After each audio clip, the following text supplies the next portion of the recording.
In the last 7 days, ChatGPT, Claude, Gemini, NotebookLM, they've all had massive upgrades. And by the end of this video, you're going to know what all the latest and greatest changes are, what the newest models are, the newest features that you need to make sure you're testing out. Now, the first upgrade that we need to make sure that we're discussing is going to be to Claude, because they released two models and one of them is the most important model that's out right now. So if we come over into the model selector right here, we will see that we have access to Fable 5. We could see that it's going to be included until July 7th. So you have 3 days to test out Fable 5 and see if it's actually worth it for you. This is by far the best model that exists right now to the public. It is for the toughest challenges. This is great for research. It's great for agentic tasks, and it is also great for coding type of work. But again, it's only included until July 7th. After that, you're actually going to have to pay per credit for this. So I would strongly suggest that you hop on this, you test it out, you try it out, and we can see I'm on a pro plan and I have access to this. Now, in addition to that, they also released Sonnet 5 right here. Sonnet 5 is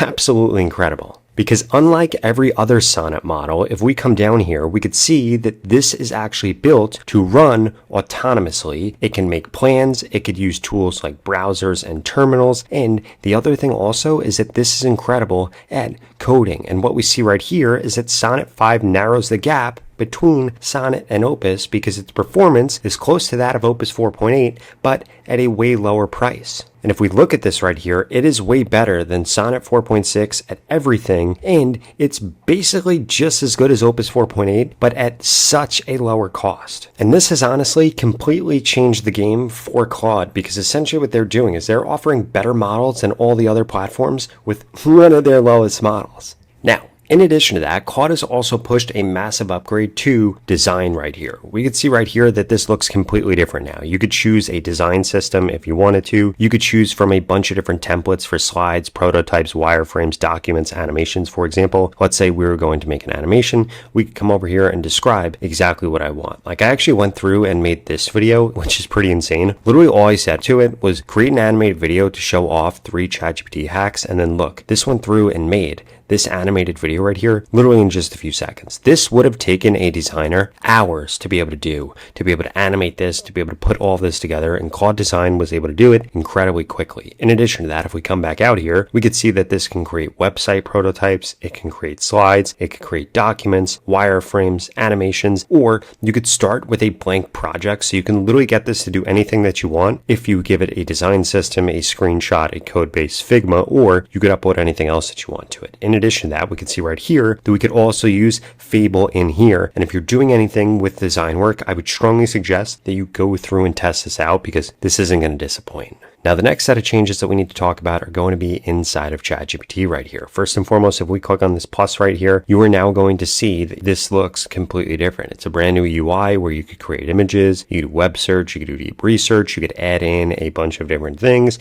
and you can now search plugins, files, and skills. In addition to that, ChatGPT has released a bunch of new settings that you need to make sure that you're paying attention to. For example, if we scroll down right here, you will now be able to see under advanced that you can turn on connector search. I would strongly suggest having this on. In addition to that, if we come under general, we're going to see higher intelligence, which allows ChatGPT to automatically use a higher intelligence when you're asking it a complex question. And we're also going to see enable dictation right here. You want to make sure that you have these things turned on, because if you don't have these things turned on, you're not using ChatGPT to the best of its capabilities. In addition to that, if you come under apps on ChatGPT, we're now going to see this permissions right here. I would strongly suggest that you have allow low risk actions enabled. Otherwise, ChatGPT is going to be asking you questions, going to be asking you permission every single time that it goes to do something similar to Claude. In addition to that, we can also come over here into enabled apps, and if we click on add more, you're going to see they added in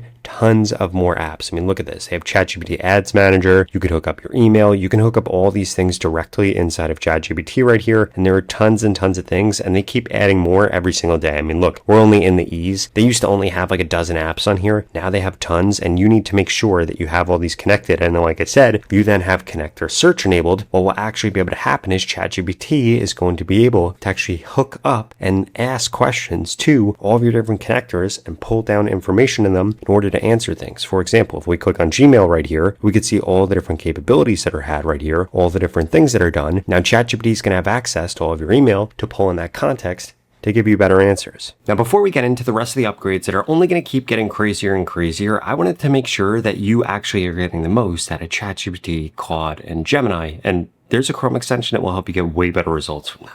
Now, the Chrome extension that I'm talking about is going to be the My Prompt Buddy prompt optimizer right here, because this is incredible. We could see that it works inside of Claude, works inside of ChatGPT, works inside of Google Gemini, and essentially what this allows you to do is this allows you to go through and paste your current prompt, your ideal output for a standard prompt, a reasoning prompt, deep research, AI videos, AI images, and you also have shortcuts right here. What are these? These allow you to actually take the prompts that you use over and over again and be able to have them directly inside of all these platforms so that you don't have to type them out. You simply just have the Chrome extension open and boom, you're able to put in all the prompts that you're repeating every day or that you're using all the time or that you wish that you still had. It's an easy way to save your prompts. It's an easy way to optimize your prompts, and it's going to help you get way better results from Claude, ChatGPT, and Google Gemini. In fact, these are all upgrades that I wish the platforms themselves had. Now, the best part about My Prompt Buddy is that if you go to the pinned comment below, you can get started with it today for free. They're offering a 7-day free trial, and I would strongly suggest using it. In fact, I use this every single day, and the results that I've gotten from all these platforms have been astronomically better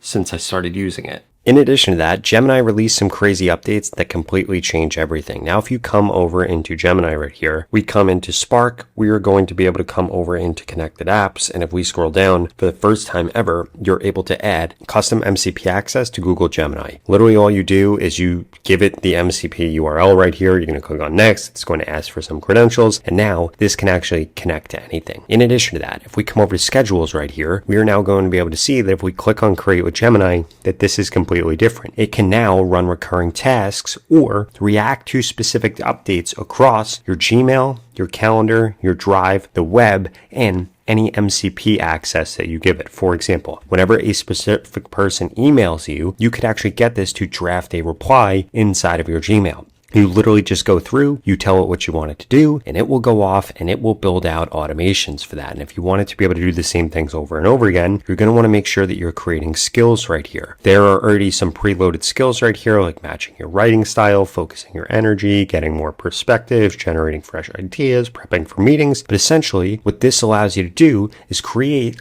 a reusable instruction for Gemini. Let's say that I was using Gemini in order to build out my YouTube scripts. I would actually be able to get it to reuse the same things over and over again. So it uses the same script process, the same writing tone, the same verbiage every single time, just for different topics and different things. And this is incredibly useful.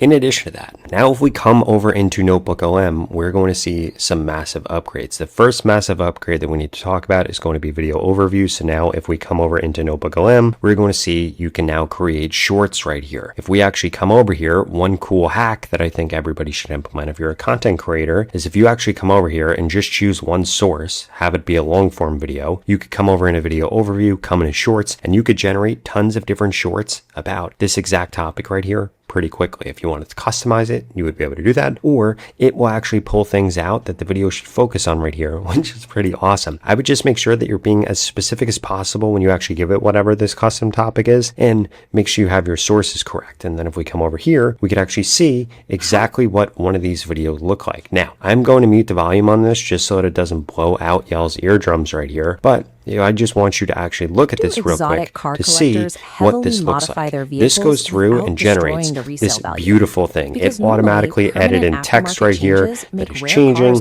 It's going through and actually creating all these different graphics right here. It's creating these animations. It did all of that literally without me doing anything. In fact, if we come over here and click on view prompt, we can see this literally just goes through and put this prompt. And if we wanted to iterate it, we wanted to change it, we would just click on iterate right here. This automatically then puts the prompt that was used the original time, and you could change it however you want in order to be able to get better results from NotebookLM. And this is awesome. In addition to that, I know that the school is currently not in session, but if you're in summer school, maybe you'll find this valuable. If we come over here, or if you're studying for anything in general, if you come into flashcards now, if we actually click on this right here, we can now customize these however we want. We could choose the number of cards, we could choose the level of difficulty, we could choose what the topic is actually going to be, and this right here is a huge upgrade. Now, there is one other upgrade that I did want to cover in this video. Kind of has nothing to do with any of the platforms that we just mentioned, but I think that this is huge. and that is that you can now build with agents from inside of AI Studio. So we could see right here that we could build with agents. You could build a data analyst, you could build an AI talk radio, so you could literally transform text sources into polished simulated radio shows that run 24/7. You can create customer support, a repo maintainer, you could create a document processor right here, and you could build all these agents directly from inside of AI Studio. In addition to that, if we come over to models right here, we'll be able to see all the different models. What do they have with real time? What do they have with speech and text? What are their featured models? And this literally allows you to go through and be able to use all these models to be able to build agents, to be able to build tools, to be able to build apps. You can literally build all of these things for free now inside of Google AI Studio. And this has to be one of the biggest upgrades in AI land that I have ever seen, because again,